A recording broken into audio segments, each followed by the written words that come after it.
Growing up, I was the most shyest, most introverted young man you'd probably ever meet. I always ran from the limelight. Any attention that was given to me, I would just be like a deer in headlights. It's always been my worst fear, people watching me and just giving their attention to me. And in all honesty, I'm still kind of like this. Like if you met me in real life, you'd probably trip on how introverted I actually really am. It's kind of funny how God ended up using me to speak to millions of young men here on YouTube. But that goes to show you, I was never shy because I lacked communication skills. I mean, obviously, my job is to communicate. So the thing that I learned about being introverted is this. Extroverts, they gain energy and stimulation through social encounters. Introverts, our energy will start to drain, but we can use this to our advantage. See, over the years, I've learned that I don't need to be an extrovert. That's not the goal. And even if I was an extrovert, say I was super loud, super energized all the time, when I think about it, I might not even be married to Bree right now. See, believe it or not, there is huge benefit in being introverted. You don't need to allow it to control your life. You don't need to think to yourself, oh, I can't go and talk to that girl until I become more confident or I become more outgoing first. Nah, bro, look, as an introvert, you actually kind of have the upper hand.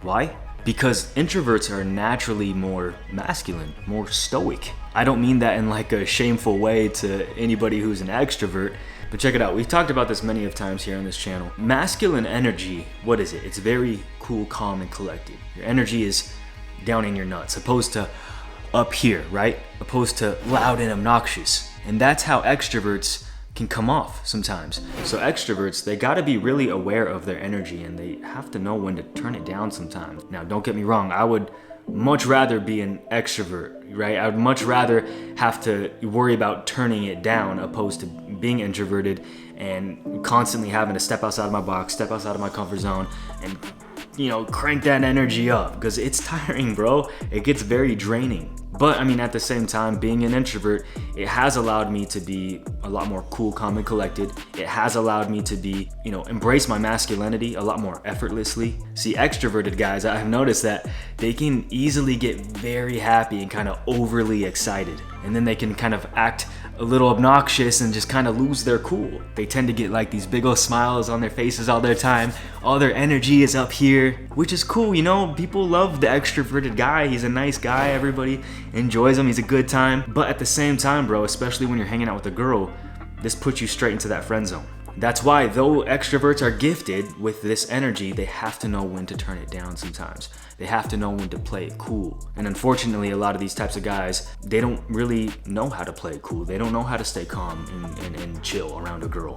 And so therefore, they do all these over-the-top things and try to be Mr. Comedian, try to be Mr. Funny, and they overdo it a little bit. And this can cause a girl to be like, all right, yeah, you're a good friend, but maybe not husband material. So that's where being an introvert kind of gives you that upper hand. And it took me a long time to figure this out, dude. And I'm not trying to say all this to get a whole bunch of views and give you guys false hope and slap you on your ass on the way out. Nah, bro, I'm living this, dude. I mean, look, I built this massive platform here on YouTube. I run multiple businesses. And the cherry on top, dude, I married a beautiful, beautiful woman who looks to me as the king. She doesn't see me as some like wimpy, little, limpy, weak, soft guy, right? Even though sometimes I do feel like that, I'm not gonna lie. But no, she sees me as alpha male. She sees me sometimes as sigma male, I'm not gonna lie. So there's proof right there that you can still live a super dope, happy life while being an introvert. I've done it. But I have learned that there is a thin line that you have to be aware of and watch out for. See, being introverted, we can work with that.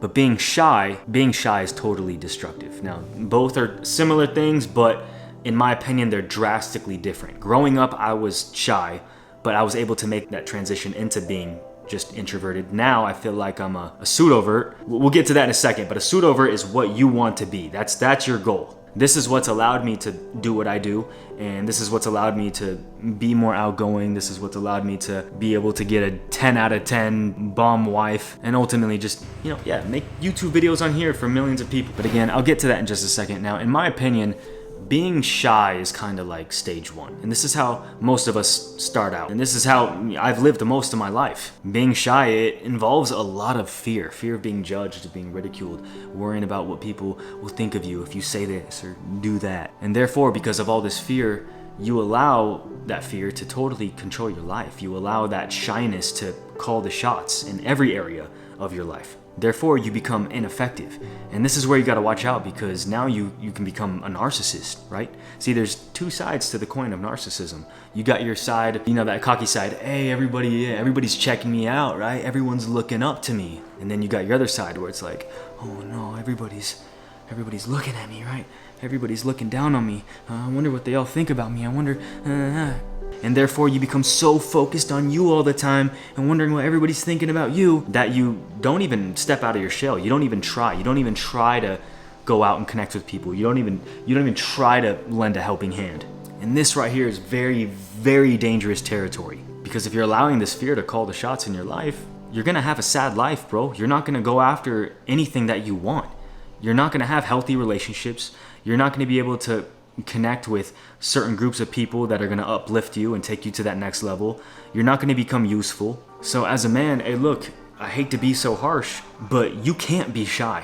There is no room for a man to be shy. People won't like you. Girls won't like you. You won't like you.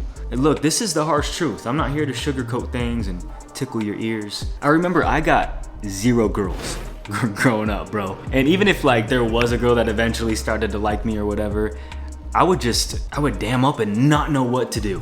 I told you guys in a video a couple videos ago, I said the first time that I got a girl's number, she freely offered it and gave it to me. I didn't even ask her, but the first time I got that number, what did I do? Nothing. I choked. I got way too scared, didn't call her up, and then I would see her day after day after that, year after year, because we were in the same class. From there on out, she just thought I was a weasel. I remember I even wrote her this note one time, a year after, and I apologized and I just confessed all my feelings for her. She said nothing. I got no reply. So as a man, you need to get to stage 2, which is being an introvert. Now, being an introvert, it's similar to being shy. However, at least with this stage, you can still go out and be effective. You can still become the man that you need to become and just do what you need to do. See, introverts, they're more in their head. They're more they keep to themselves. They maybe have 1 or 2 friends, tops. They stay away from large crowds, and they kind of just think things out a little more. However, don't let them fool you. If they're around the right people, their right little inner circle of friends that they're comfortable with, they'll act just as loud and over the top as an extrovert would. Until, of course, they get depleted of all their energy, and then they got to get back home, get in bed or something, and totally recharge. So the obvious difference between being shy and introverted, yeah, they both share the same tendencies. However, being shy, you allow that fear to totally control your life. Being introverted, on the other hand, you're still able to go out, you're still able to be effective, make friends, connect with other people, but you have a limit. You got to get back home and you got to recharge. So be careful of labeling yourself shy, because whatever you label, you limit. For me growing up, I was shy, but then I was able to transition into being introverted. And at least with being introverted, now I was able to actually finally get myself a girlfriend. Now I was able to finally hang out with some, small little groups of friends. However, because I was the introverted one of those little small groups of friends, I wasn't looked at as the leader, which leads me to stage 3. Becoming a pseudovert. Becoming a pseudovert or a pseudo-extrovert, this means you're in a great place. Basically, it's an introvert who is very good at pretending to be an extrovert. This has taken me quite a while to get to this stage in my own life, but by finally getting here, by doing the necessary things, taking the necessary steps, now I'm fully able to live the life that I want to live. As I mentioned, being shy pretty much means that you're allowing fear to take control of your whole entire life. You become complacent. Being introverted means that you're a step above that. You keep your inner circle of friends real tight. Your time with others is cut short to a minimum. You talk only really when necessary, and you really just love and you enjoy being by yourself. But to make it to that next stage, to become a pseudovert, it's hard work, bro. I'm not gonna tell you that it's not.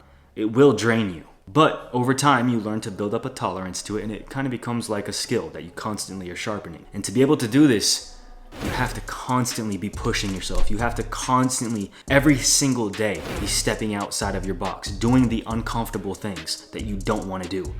talking to people even when you least feel like it. I did this all growing up, and that's how I've gotten to the state where I'm at now, right? Growing up, I used to play basketball in grade school and middle school, and I would play in front of these audiences, and it got really scary when I would play, especially in front of like other kids, like when I would play for my school. That was really scary. And then eventually I started doing shows. I would do, like a lot of you know my history, I used to make music with my brother, and we would do all these shows, we would tour, and we'd play in front of thousands and thousands and thousands of people. And I remember I'd be so afraid that I would actually throw up before each show because I was just so worked up. And then eventually I got to where I'm at now, making YouTube videos for thousands of people. And this gets nerve-wracking too, bro. At any single second, you could get like roasted by some super famous YouTubers, right?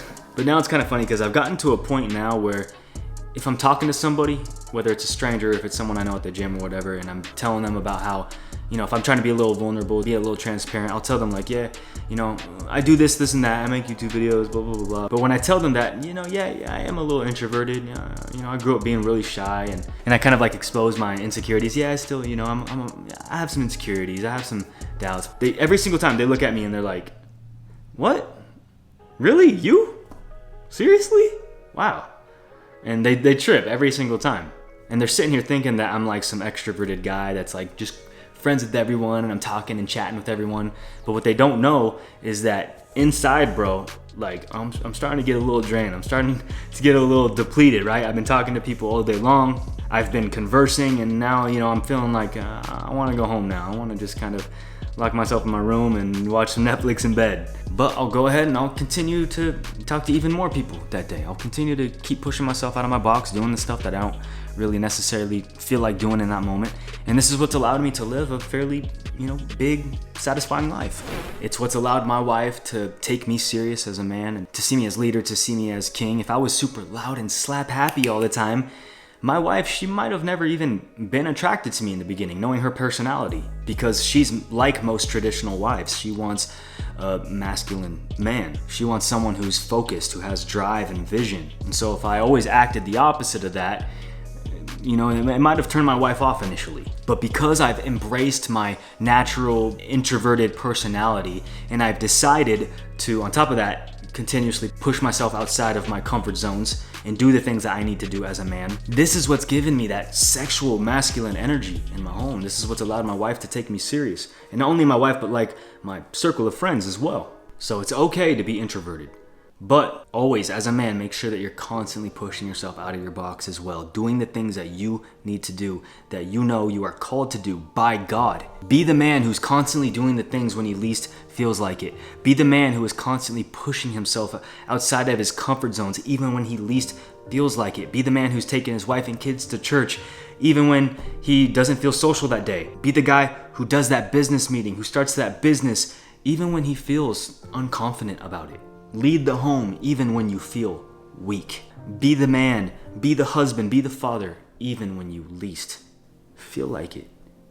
When you feel impotent, when you feel weak, when you feel soft. No matter how you feel in that present moment, don't allow it to dictate and control your life and where it needs to go. Take action. Now, I'm not sure if stage 4 is possible for us introverted guys, or should I say pseudo-extroverted guys, but hey, never say never. I'm gonna keep progressing. I'm gonna keep showing up day in and day out. I encourage you to do the same. And who knows if stage 4, actually being an extrovert, who knows if that's possible, if that's achievable. Maybe one day when we keep progressing, when we keep pushing ourselves, maybe one day we'll just wake up and look back at our life and be like, whoa, I'm an extrovert. I didn't really realize. Wow, I don't have a problem going out and talking to people. It doesn't bother me. It doesn't even drain me. It gives me energy. Who knows? We'll see, man. If I ever get there, I'll let you guys know. Appreciate you guys tuning in. Check out the Masculine Masterclass down below if you want to completely change your life as a man and become your best, most masculine self. And I'll catch you on the next one. Peace always.